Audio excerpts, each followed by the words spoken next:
Hello दोस्तों, नमस्कार। आपका स्वागत है मेरे यूट्यूब चैनल पर। आज के इस वीडियो में हम बात करने वाले हैं इलेक्ट्रिकल इंटरव्यू में पूछे जाने वाले कुछ महत्वपूर्ण प्रश्नों के बारे में। तो दोस्तों, पहला प्रश्न है स्टार डेल्टा स्टार्टर का उपयोग क्यों किया जाता है। दूसरा प्रश्न है डीजी का टेम्परेचर हाई क्यों होता है।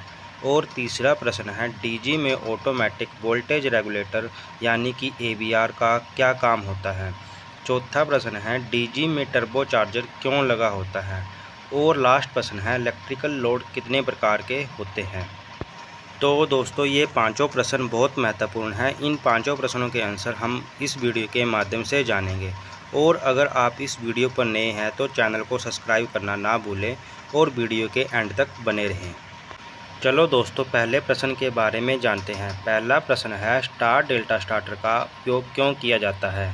इसका आंसर है इसका उपयोग इसलिए किया जाता है क्योंकि मोटर स्टार्टिंग में करंट ज़्यादा लेती है। इस करंट को स्टार डेल्टा स्टार्टर डिक्रीज कर देता है यानी कि कम कर देता है, जिससे कि हमारी मोटर जलने से बच जाती है।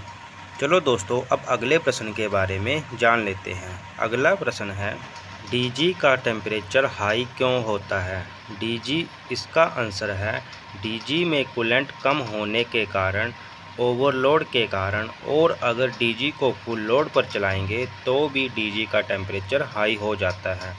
चलो दोस्तों, अब अगले प्रश्न के बारे में जानते हैं। अगला प्रश्न है डीजी में ऑटोमेटिक वोल्टेज रेगुलेटर यानी कि एवीआर का क्या काम होता है।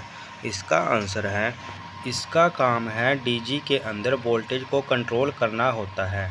वोल्टेज हाई होने पर डीजी की स्पीड को कम करता है और वोल्टेज कम होने पर डीजी की स्पीड को बढ़ाता है।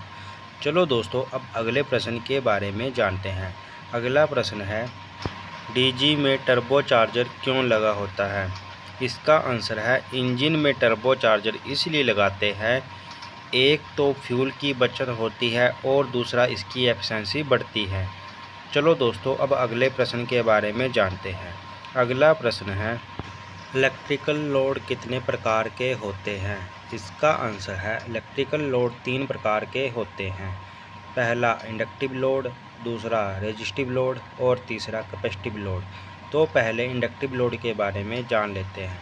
इंडक्टिव लोड, जब भी हम इंडक्टिव लोड चलाते हैं तो हमारा पावर फैक्टर ख़राब हो जाता है यानी कि कम हो जाता है, जिससे इलेक्ट्रिकल मैग्नेट का प्रयोग होता है वो इंडक्टिव लोड के अंदर आते हैं। उदाहरण के लिए मोटर।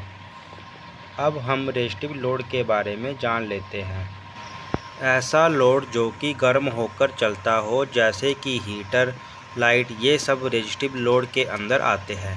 रेजिस्टिव लोड चलने पर हमें पावर फैक्टर देखने की ज़रूरत नहीं होती। इसमें पावर फैक्टर यूनिटी होता है यानी कि 1 होता है।